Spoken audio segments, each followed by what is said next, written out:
Good afternoon, good morning, depending on where you're joining us from, and possibly for Abena, a good late afternoon or early evening.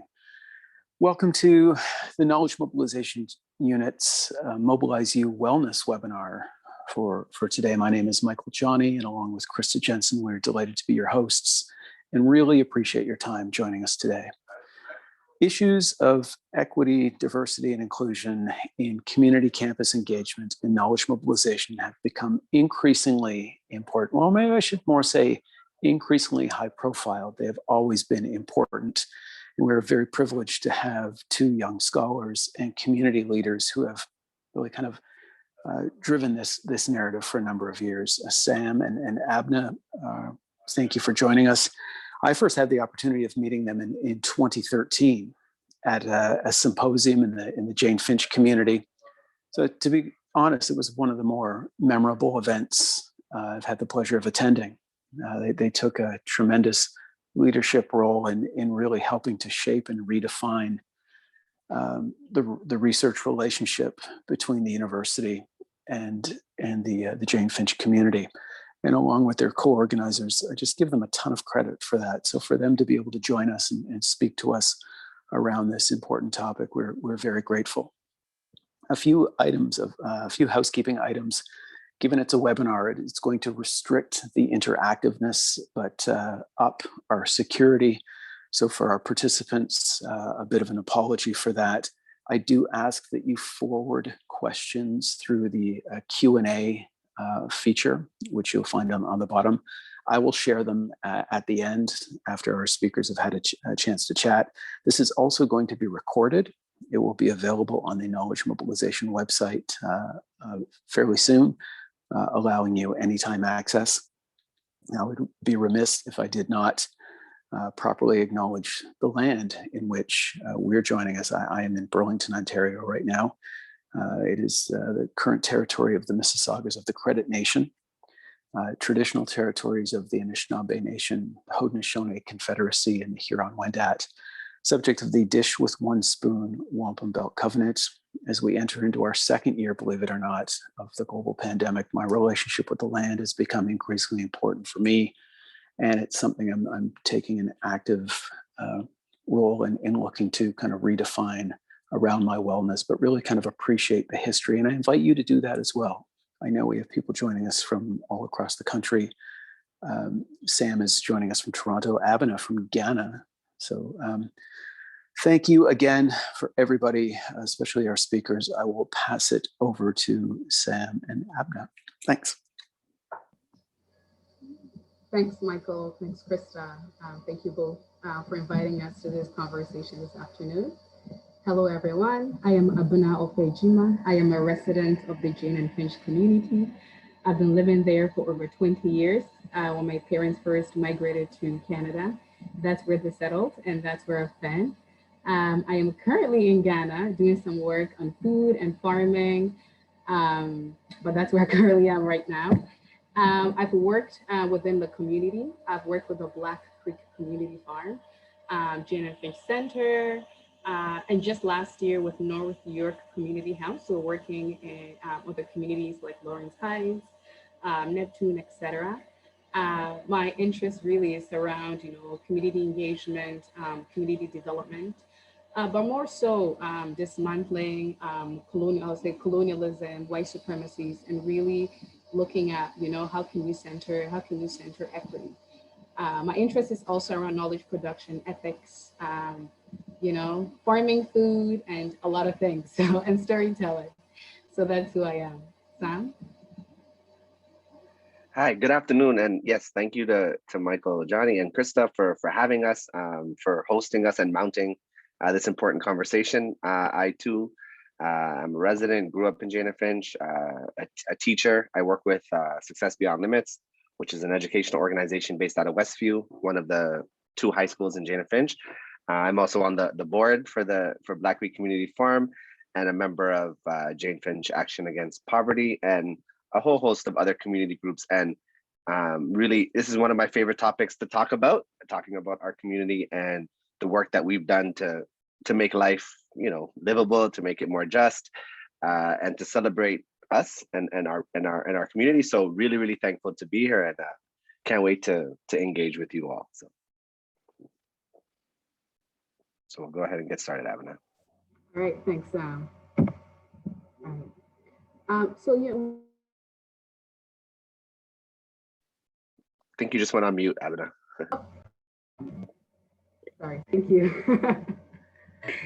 The tricks of Zoom sometimes. So we can't really talk about equity, right? Division, inclusion, knowledge mobilization, without necessarily talking about, the historical relationship between the community and the academy in particular. Sometimes I think within the work that I've done with the Jane and Finch Community Research Partnership, and I'm just give a quick background. So the Jane and Finch Community Research Jane and Finch Community Research Partnership was established in 2016 following the work of Connected Dots. And it was really looking at, a lot of our communities have been over-researched. A lot of knowledge have been extracted from the community. And so this project was really seeks to put together ethical processes in how research was done within the community. So that was one component of that. And through that work, one of the things that I learned is that, the academy literally is one world and the community is also a different world, right? There are a set of practices, there's a set of seeing the world, how people see the world that shapes what makes academia and also what shapes what makes the community, right? The academy is positioned as the knower, the one that does the research, the one that comes with the resources, the one that comes with the tools. And very often the community is positioned as the one that research is being done on, right? The one that knowledge is being extracted from. And I think this, this really goes to speak about a lot of the power imbalances between the academy and the community. And very often this power imbalance is not very visible to the community. It's not very visible to the academy, because very typically the academy comes to the community with the framework of a savior mindset or with the framework of wanting to do good work, but the perspective that typically the academy comes to the community with, it's not one that positions the community as the leader, right? And it's not one that positions the community as the knower. It's literally looking and serving the best interests of the academy. So the historical account, or a lot of the historical inequality between the academy and the university has literally left long-standing tensions, right? A lot of trust is broken, one in terms of whether, aside from research, right? Also having, for instance, placement students coming, hiring, even community members, being able to go to York University. Up until recently, even examples of, Jane and Finch residents, for instance, the community that I live in, having, students or youth at York University being asked to show your ID, right? Or being followed or being policed. So there's just been a history of trust that has been broken just between the academy and the university. One of the examples also, especially during research, is when a lot of community residents feel like, one, they're being over-researched, but also when they're being seen as data points. So very often when the academy comes to the community to create relationships, it's not necessarily in the best interest of the community. Very often community members feel like they're data points. Very often they feel like they're asking the same questions. Just to give an example, quite recently, just this Friday, actually, I was in a meeting with 3 amazing community activists and artists, Nathan, Baya, Kibra, and Terrence. And we were talking just around, research, ethics, and just how to animate the work that we've been doing. And one of the things they talked about that really hit me, they brought up this idea of pimping community stories. And the idea is that the community has been so invaded by the academy that very often community members are saying the exact same narrative because the academy is not willing to really hear community members. So whether it's research, whether it's placement students coming in, whether it's any form of collaboration or collaborative projects that are coming in, very often there is little consultation that's being done, right, to put the community forward. And when the consultations are even done, there's a particular perspective, right, that the academy typically follows. And so when they brought up this idea of pimping just the narrative of the community, that was really huge to me, because what does it mean? What does it mean for the university to want to build a relationship with the community, but it's not really listening to the community? And yet the narratives that very often community members will tell the academy is the same story, because people are tired of having to come to the table to tell the academy, this is what the community needs. So that was something that really stood out to me in our conversation on Friday. And I think we know that the academy and the way that it operates is tied to, European and North American colonialism, right? Capitalism, white supremacy, the idea of research in itself, the idea of knowledge production, right? The way the academy positions itself to produce knowledge, it's all tied to colonialism. And, we see this very much in a lot of indigenous sort of ways of indigenous communities, and how research has been done, to the point that one of the scholars, Linda Smith, said that even the word research is seen as one of the dirtiest word, among the indigenous communities. And she also even went on to say that, indigenous folks are one of the most researched people. And he also reminded me, of my community, the Jane and Finch community, and how often we have different people coming in, not just, once I said research, but placement students, just different ideas of wanting to have collaborative projects, but not really seeking to build long-term collaborative relationships, right? And I think sometimes too, it's really around breaking down the idea of doing good research for the community, or coming in with a perspective of a savior mentality. Very often too, the academy might come into the community with the idea that the research or the work or the partnership is something that will save the community, right? It's never in a position of, there is in the conversation on Friday as well, one of the things that came out, there were a lot of great points, is that, there is a lot of money that goes into research. There's a lot of money that goes into collaborative projects, but there isn't a lot of funds or a lot of money that actually goes into the actionable component, right? Of actually making sure that the results of the research or the results of the project for the community is actually actionable, right? It's actually something that the community can use for the long term. And so I think in really looking at the relationship between the community and the academy, it's really important to sort of tease out that this relationship is rooted in colonialism, right? It's rooted in capitalism. And we can't talk about building partnerships and collaborations without actually talking about what that means and how that continues to impact the community. There are imperial legacies of Western knowledge that still continues to influence Western institutions. And so I think it's important for us to recognize that these are still living and breathing when we talk about, university, community sort of relationship, collaboration, or equity work, because these are sort of the tenets, right, of what continues to push the very harmful relationships between the university and the academy.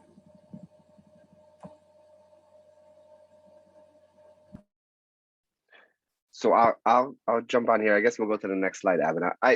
I think it's important for us to think about the relationship between the community, or the Jane and Finch surrounding community, and York, beyond simply just the idea or the relationship of based on research, but also thinking about all the other different kinds of entanglements the university and the community is involved in, right? So we can think about placement students, we can think about teacher candidates, we can think about nursing students, and in the many ways, and the way that we've tried to frame the work is both, are we adequately preparing, whether it be they social work students, nursing students, teacher candidates, grad students, are we adequately preparing our students for what they might engage or they come into contact with in the community, right?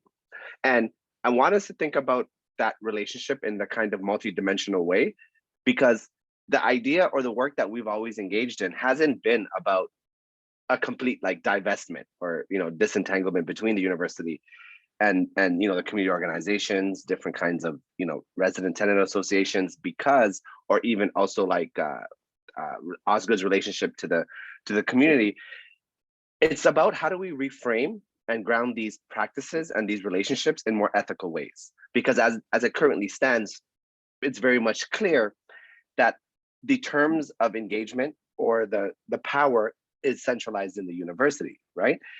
which allows for a kind of wide berth for what might get done, what happens, how researchers might engage, how placement students might engage with community members, with residents.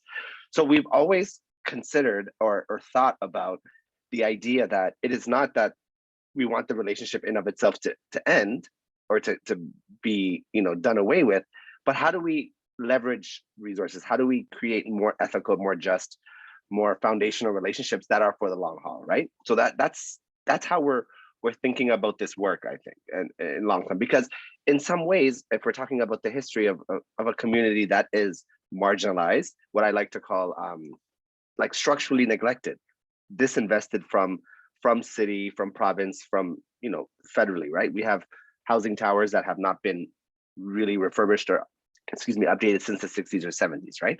So we're thinking about a community that is trying to, resist from that position, which is to say, how do we engage these bodies that have much more power, have a collection of resources in ways that allow us to have more ethical futures? And I think that's where we think about, right? So, and thinking through the community history, what I think, preparing for this presentation, I remember my teacher's college year, actually, in 2009, I think it would be now, right? And we had our urban diversity program, and it was actually located in Yorkgate Mall. And I remember the teacher candidates and some of their, like my classmates and some of their parents, calling the university or the Faculty of Education with concern about the fact that their teachers college program was going to actually be located in Jane and Finch, right? And thinking through some of those hesitations and concerns, it took me back to when I was a young person growing up in 1512 Moore, and we had meetings on the ground floor of our building talking about the stigma of Jane and Finch, right? And that stigma it's nefarious. It's a multi-dimensional thing in the sense that it actually keeps people out. So it keeps people from actually visiting the community, and it does something, I think, to the way in which we come to be dealt with by city, by province, right? In the sense of, what are the kinds of resources we should put into this community? Are they deserving of research? We have a big thing about the undeserving poor, right? So this is the kind of stigma since I think probably the early 90s when I arrived to currently, that actual thick stigma of the community really actually means that many of us, our fellow residents and city members in Toronto, or fellow people in the province, literally put Jane and Finch into a particular kind of box, one that says that whatever happens there and the people that live there are of a particular ilk, of a particular kind, do not deserve our attention, our resources. And that's very much a lot of the work that we've done at the community level has always been about trying to, curry resources, trying to ensure that, a community like Jane and Finch is not overpoliced, which is a reality of the community. Also, I think it should also be known or be clear that the kind of racism and I was writing something recently for a Jane and Finch, a publication on Jane and Finch, in the sense that anti-Black racism in many ways, or racism of and stigma and discrimination against poor people, is very much a organizing principle in Jane and Finch, right? So we have kids that we work with out of Westview with Success Beyond Limits who don't put their address on their resumes, because many of the local businesses quite simply do not hire people from the set of postal codes in the Jane and Finch community. That is a reality for at least 10 years, right? It is a reality that the Jane and Finch community is hyper-policed. It is a reality that oftentimes, I think our university or York frames its relationship with the community in particularly strategic kinds of ways, yeah? So when there are, incidences of violence or assault in and around your campus, the relationship to Jane and Finch often gets cited as the reason why, right? But then when York University has a particular kind of initiative or something where it's beneficial to be tied in with Jane and Finch, then we see that being pumped out as a PR kind of message, right? So we have to seriously grapple with that reality that we are in many ways a community, yeah, Jane and Finch and York, and there are very real ways that I think we need to consider the foundation of that relationship and how we might have that moving forward. Lastly, a big reality or something that we're grappling with now too is the different ways that not only the subway at York, but also now the LRT and the kind of they call it revitalization at the city, the way Kill and Finch is being revamped, it's going to very much change the way our community is structured, the way in which folks and external interests, I think, are coming to our community, and then also the oncoming reality of gentrification. Because when the subway comes in, the surrounding land, as we've known in Toronto, increases in value. So we're currently dealing with that. And by York Woods, there's also a new condominium coming in, as well as the fact that lots of the kind of public housing or social housing in the area, it's really been allowed to be to degrade.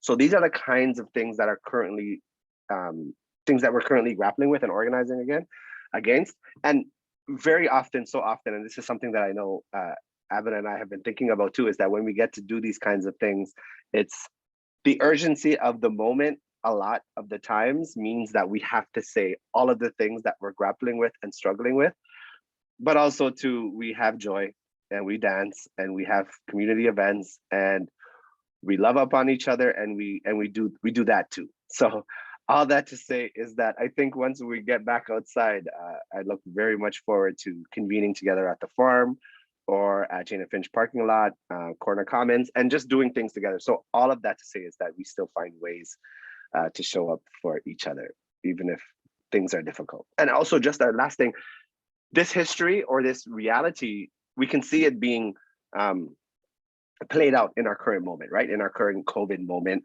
as well as as from the city of Toronto data, of course, we're dealing with a lot of high percentage of incidents in our community in the Northwest, simply because a lot of the work that people are engaged in that are available to us, it's PSW work, it's work in factories, it's work that makes us, I think, disproportionately vulnerable to a respiratory based disease, global pandemic. And the same thing, it was the same case during SARS. So we have to deal with that. That's the kind of the reality within which the community is positioned, and that's important, I think, for how the university engages us, I think.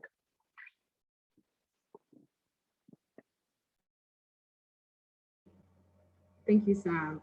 Just to add very quickly to this section on some of the things that you said, the community also has a strong history of activism, right? I think some of the key things that you mentioned, around the undeserving poor is that there is a way that, institutions frame the community, right, for particular storytelling, right? Whether it's strategic partnership, whether it's strategic funding that's coming in, but there's been a strong history of activism in the community. Just to give an example, quite recently with Metrolinx, for the past years, the community has been in community consultations with Metrolinx to allocate a particular piece of land to the community for a community hub. And then somewhere last year, the community heard that Metrolinx was going to sell that property. And that was very shocking because of the previous community consultations and history, to the point that the community had actually designed what the hub would look like. So very immediately, the community came together, had a few press conferences organized, and made sure to hold Metrolinx accountable. I think very recently, the province and the city decided to allocate that piece of land back to the community, right? Also, I think sometime early last year, or I think in the year before, no frills within the community, had put up a sign that they didn't want, community members to come into the grocery store with backpacks and buggies and strollers and so forth. And it goes back to the criminalization of poverty, right? And also the concept of the undeserving poor. And once again, community members immediately rallied in front of NOFOs, reached out to seniors and youth to make sure that they were not disenfranchised in their own community where, you know, access to healthy, affordable food is already a problem, you know, and for the one or two only grocery stores within the community to then put restrictions as to accessibility. So I think it's important to mention that the community has a strong history of activism and constantly responding back to a lot of the stereotypical or sort of negative representations, you know, of the community. I think it's imperative to mention that.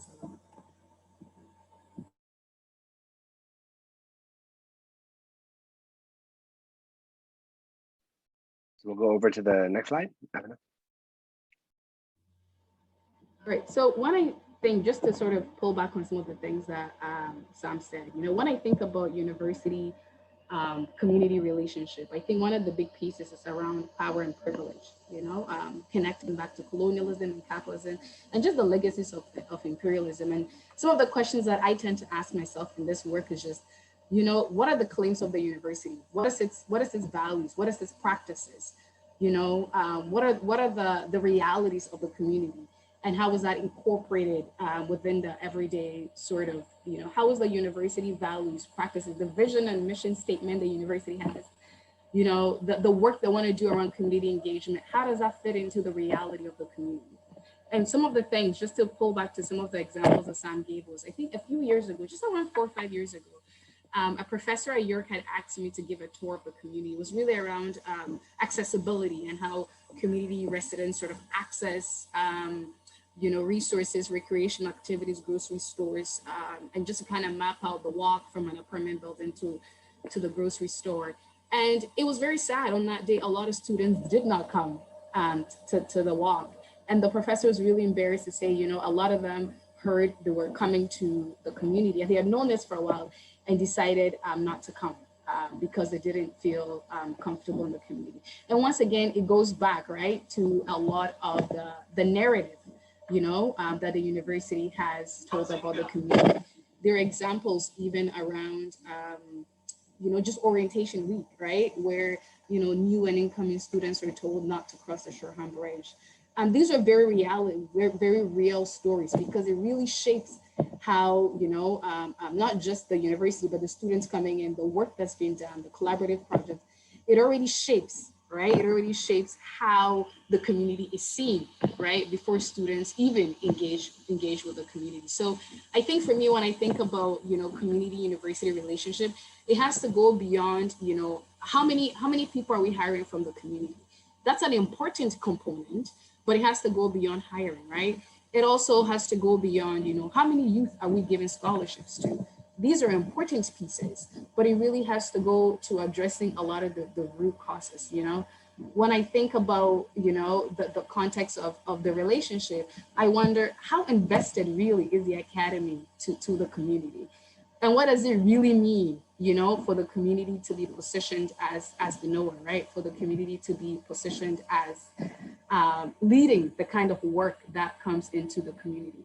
The past year, we've been doing a lot of presentations kind of to a lot of research methods and methodology classes. Just talking about, you know, the principles to doing research within the Jane and Finch community. And, you know, for a lot of them, going through a lot of the principles that we have, such as, you know, respect for the community at large, you know, which means just having an understanding of the community's history, right? Having an understanding of the socioeconomic conditions that shape the community prior to coming in. You know, respecting the residents. For a lot of students, it sounded like a lot of work because they've never had to think of, you know, within the context of doing research or within the context of doing collaborative project, they've never had to think of the community. And it could be research training, could be many things, but it never had to think of the community as a body of people with your own stories, with families, right? People who know what is best for them. You know, people who, if it's a research, people who know their own narratives, right? People are coming in with their own lives and their own storytelling. And so it was really interesting, you know, a lot of the questions that students were asking to go through the 7 principles, it seemed like a lot, right? Because this was not the typical way that I would say students or the academy trained researchers to think about research at large, but also to think about how to engage with community residents, and so forth. I think it's also important that for the community to disrupt the university. And I know the university is very not often with all the bureaucracy and just so many structures, but I think it's important for the community to disrupt the university, the university's ways of existing, ways of doing work, how comfortable it is, but also to disrupt relationships within the department, how research is done, and so forth. And this is important. This kind of disruption is important, one, for the well-being of the community, but two, if the academy will be doing work with the community. One of the things that Sam said that's really interesting, but we've all experienced it many times in the community, is that, you know, when York University, or even, you know, colleges or universities that are around marginalized communities, you know, when something goes wrong, immediately the point to the community, it's because of the community that we're around, that's why this is happening. And then when something great happens within the community, then the university points to the fact that it was able to support, right, through funding, through projects, and so forth. And once again, this is deeply disturbing because it's the university that is setting the narrative, right, and what that narrative really is. So some of the things I've been thinking about when we talk about university community relationship is that, you know, what if the community doesn't want, beyond being researched on, but what if the community doesn't necessarily want the particular relationship the university seeks, right? What if the community doesn't want to build the kind of relationship that the academy is geared for? And what does it look like, right, for the community to lead the conversation? Very often when we talk about diversity and inclusion, these are important conversations, but it least the numbers, right? We're talking about numbers. When we talk about diversity, how many, for instance, how many, you know, folks from Jane and Finch are hired at York, and then we'll look at the numbers, you know, how many youth from Jane and Finch are attending York University, and look at the numbers. These numbers are important, but they still don't necessarily disrupt a lot of the, I would say, infrastructure that already exists in place. And as Sam mentioned, some of the racist structures, right, that exist in place, in particular, right, anti-Black racism, and some of these pieces that really underpin, you know, who's hired, who's not hired, who gets funding, who doesn't get funding, and so forth. But I think for me, when I think about relationship between the academy and community, I think about what would it look like for the community to be positioned as the knower, right? What would it look like, you know, for the university to put actionable money into the community, for the community to then design what the relationship looks like between the two. And this is not work that would take a year or two. It took us, within the Jane and Finch Community Research Partnership, it took us about 4 years to develop the principles, right, to conducting research in Jane and Finch. And this is something that took a long time, 4 years of a lot of community consultations, right, meeting monthly, meeting every 2-3 months, because, you know, the principles was not going to be designed by 1 or 2 people. It had to be designed by a lot of, you know, the voices of grassroots groups were included, community organizations, and so forth.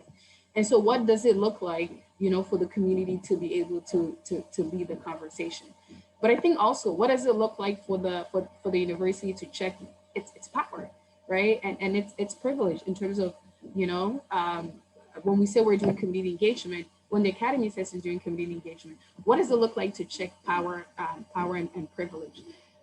In how researchers come into the community to do work, how placement students come in the community to do work, but also in how the institution functions as a whole when the community says, no, we don't want you to come in to do this project, because in fact, this is not the kind of collaborative relationship we're looking for. How does the university handle that? And I think that it's important for us to ask a lot of these questions, because we are doing the work, but a lot of the structural exclusion continues to happen, right? A lot of the challenges continue to happen. I think it's imperative for us to start asking the difficult questions, but it's also imperative for community who has been saying no to start having a louder no, to say, we need to be able to make space, because there's still, even within this work of looking at inclusion and diversity, there are still ways that the community is absent, right? And there's so many ways that the community is not seen, right? Even when it's called to the table, it's called to a table that's already set, you know, in terms of what community engagement will look like.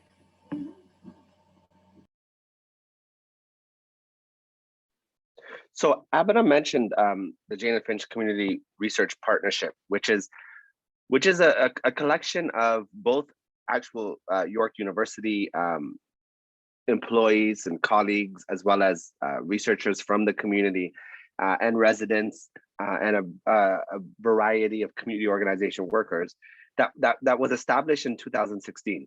And what we really came together to think about what ongoing engagement might look like between Jane and Finch community, York University faculty, librarians, and to improve research relationships that existed and continue to exist between Black Creek, Jane and Finch, and York, right? So very much working from the vantage point that much of what we've been able to do, whether it was winning the Jane and Finch Community Arts Hub, Community Arts Center and Hub, or if it was pushing back on the closing of schools, or work that we've done against anti-poverty work, or all of that has been, in some parts, some ways, research has played a role in the kind of galvanizing, organizing, and the activism that we've been able to do. So the question for us was, how do we then reframe what a working, a more ethical research relationship might be? And so the Jane and Finch Community Research Partnership really grappled with that question, and we've been working on that for a while.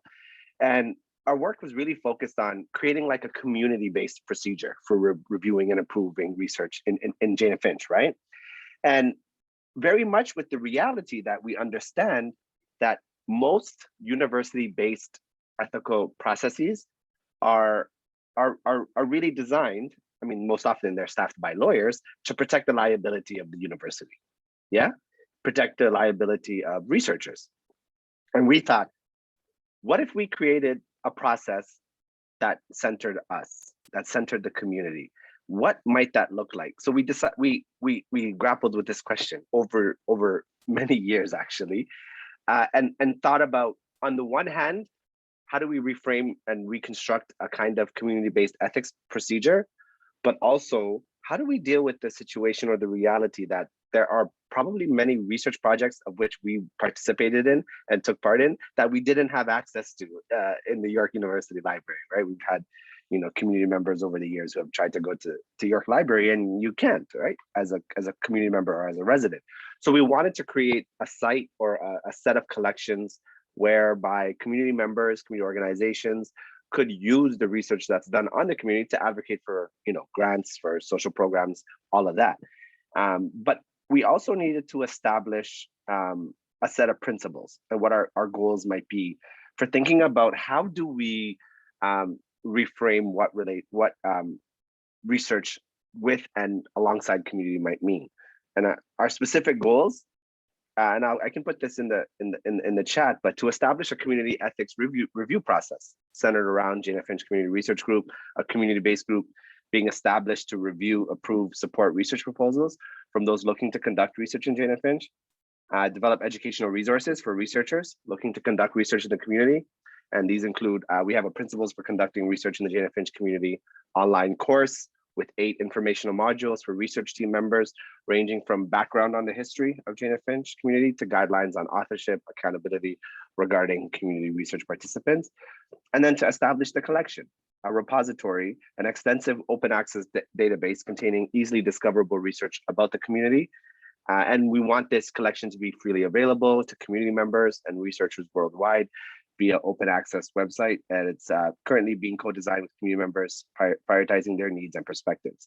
So that's really the kind of aims that we have, right? And the question that came up often for us was, how are we going to get researchers to do this? How are we going to, if we can use the word compel them to go through this community ethics process, right? And I think that's a fair question, right? If a university professor gets an ethical approval to do a research project, and they go ahead and do that, and they can go ahead and conduct their research. But the question for us became, why would anybody want to do that? Why would somebody not want to go through our own community ethics process review, right? We cannot make them in any ways, we can't compel them, but we can also refuse participation.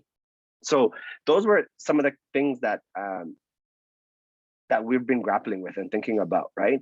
Thinking about how do we, I guess, frame the foundation or the research relationship in ways where our community members are able to be in the driver's seat some, yeah? And I think there is no getting around the realities of power, of institutional power and resources.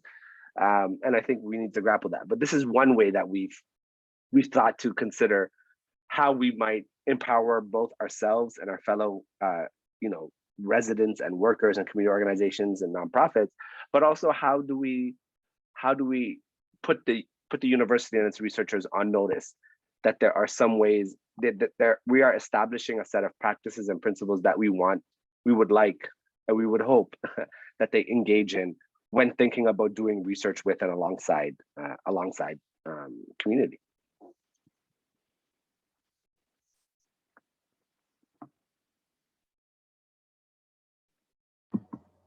Thanks, Sam. Sorry, do you want to go on? Yeah, sure. You want me to keep going, or we're gonna go to the next slide?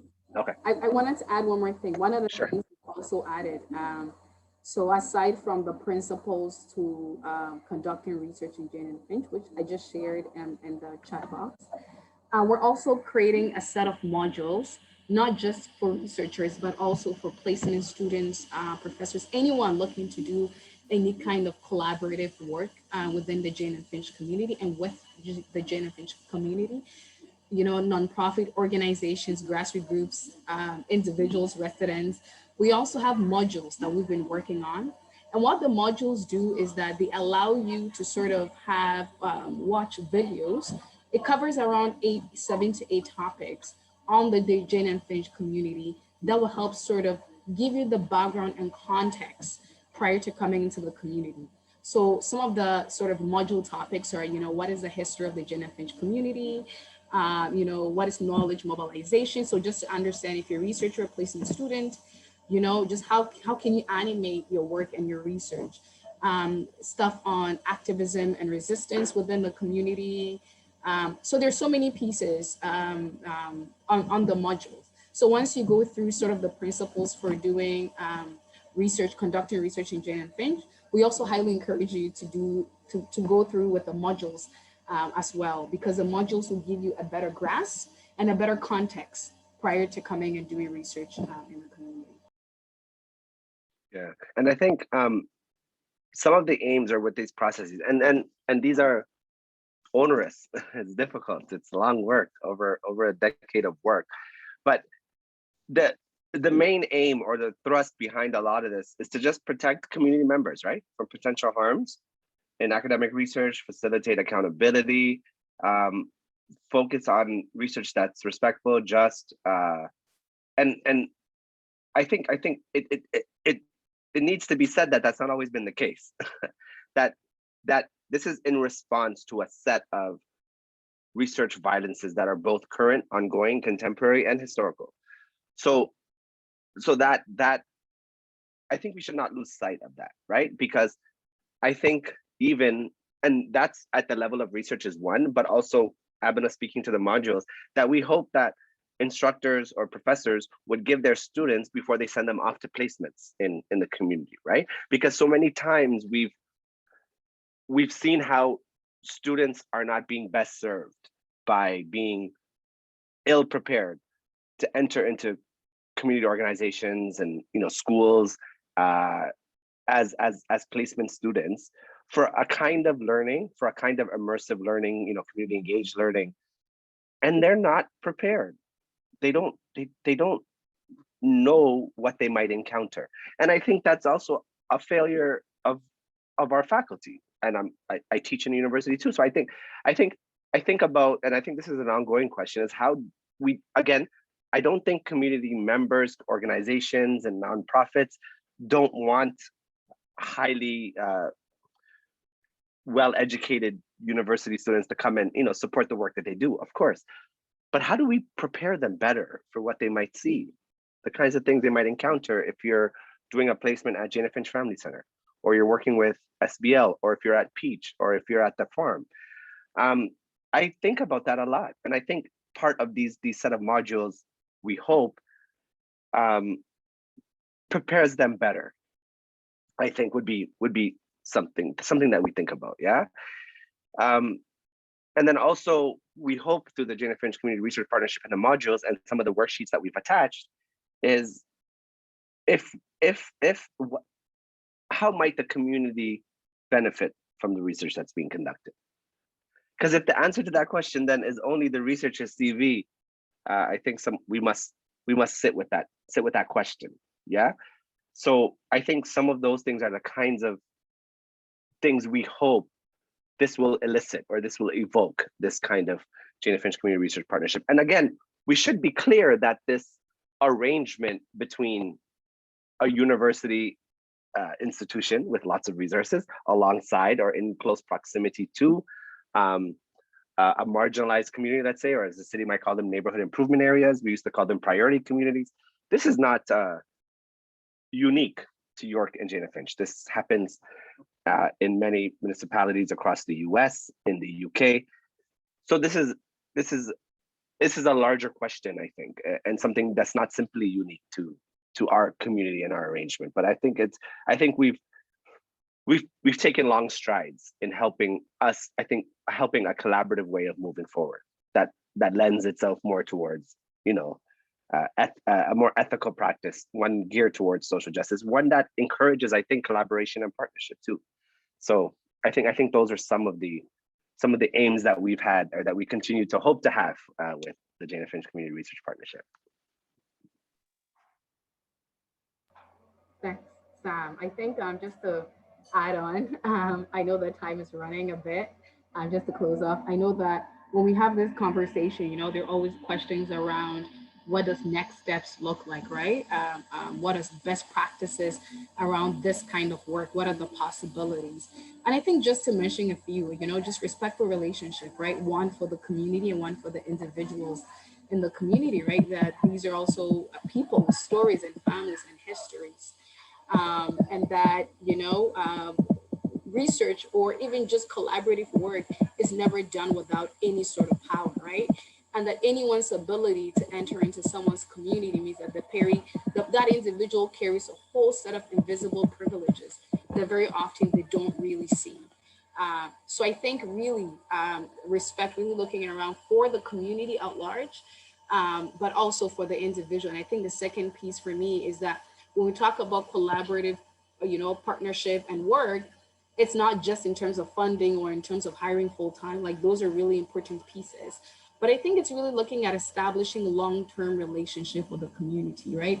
Not really around projects, but really around practices, relationships that'll be beneficial for the community, relationships that enable the community to lead, to create and set the table, as opposed to come to, a meeting or to a table that is already set. So I think it's really being intentional and really creating the framework that allows us to build healthy and sustainable relationships with the best interest of the community at large. First and foremost, the best interest of the community.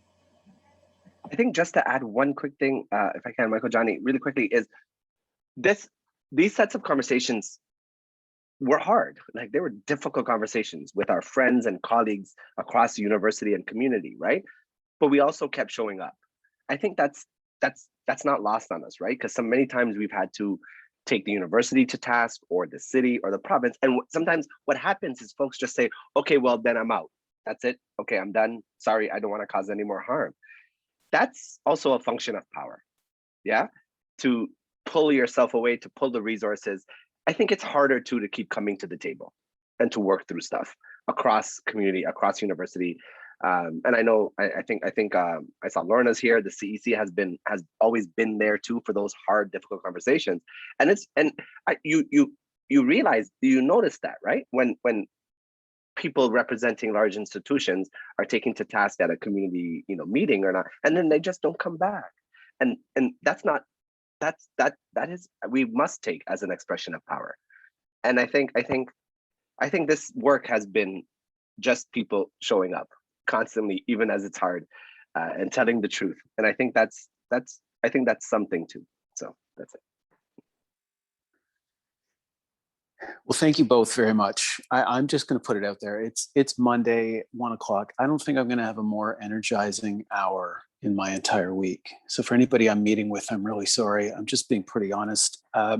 You two are absolute rays of light. You guys are fabulous at what you do, and the messages that you're conveying to us are very important. Yeah, I also believe that the Jane Finch Community Research Partnership is probably one of the most important community campus engagements that York has been a part of. So the notion of going slow in order to go far, and that's not my quote, that's from the CEO of United Way Greater Toronto. So I riff off that whenever I can. It's important, and I'm glad it's moving well. There was a question in the Q&A for both Sam and Abena. Abena, your comment around the community disrupting the university was an important one. If you were starting a collaborative research project, what would you like to institute using knowledge mobilization? So I guess the question there from Gary is what would you draw from in terms of knowledge mobilization practices to help ensure success of the project?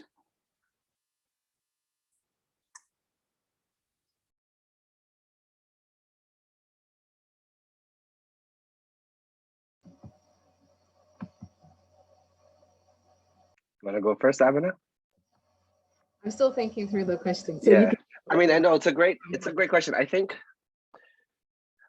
I'm wondering to how the kinds of changes that we're noticing in the community right now. Yeah, the LRT coming in, Keelan Finch is being completely redesigned. I mean, I think there's still lots for us to learn about how the subway has changed ingress, egress, flow. I'm still very much concerned with the area being a site for precarious work. If you can go to the intersection of Jane and Finch, Jane and Wilson, any of these intersections before dawn, and you will see that there's just a bunch of folks lined up to hopefully be picked up for work. I think these are some of the more pressing questions or concerns that we're thinking about. And then the transportation hub coming in too is gonna change the area. So I'm thinking if I was to be thinking about a research project, maybe like a 5-year, 10-year project, I would like to understand how these large scale projects are going to change the community. And then by definition, change the relationship to the university, right? So that would be interesting, I think. Some of the questions that are on my mind as we literally see the ground being taken up and construction happening, right? And probably affected all of the ways that we move to York or around the community. So those are some of the, if I could do a project, I would have Shirk fund $1 million project for 10 years that looks at that. Awesome, thank you.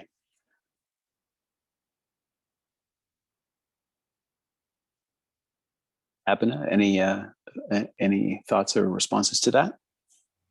I don't necessarily, I'll say right now, have a project in mind, but I think that I agree with what Sama said. But I think for me, it's really around the research processes, right?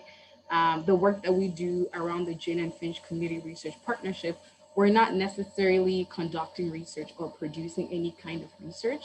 A lot of the work is really looking at how research is done and how research is conducted. And I think that, I don't know if this answers the question, I think one of the things I'll be interested in is really having a larger understanding around how, the residents, how the community would want to engage with the university. I think, even with the work that we're doing currently, a lot of the work was done really volunteer basis for a long time. And then we got a strict funding to support, part of the work for about a year and a half now. But I think my interest more so is really what would it look like for the community to lead the relationship between the community and the university? What would that look like?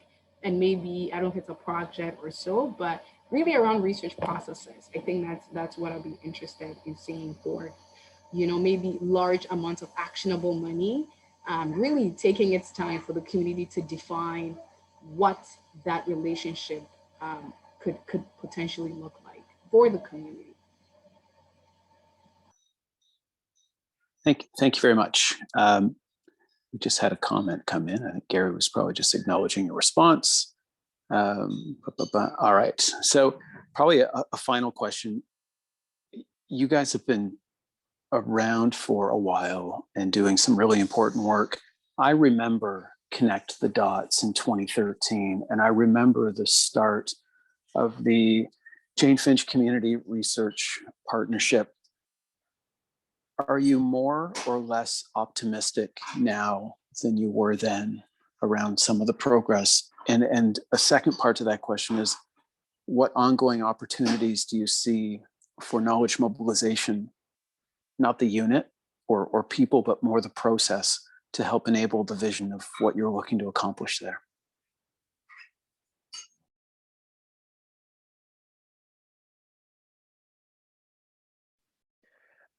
Yeah, it's such a good question. I think I often think that sometimes we just can't afford despair. Like we just have to hope.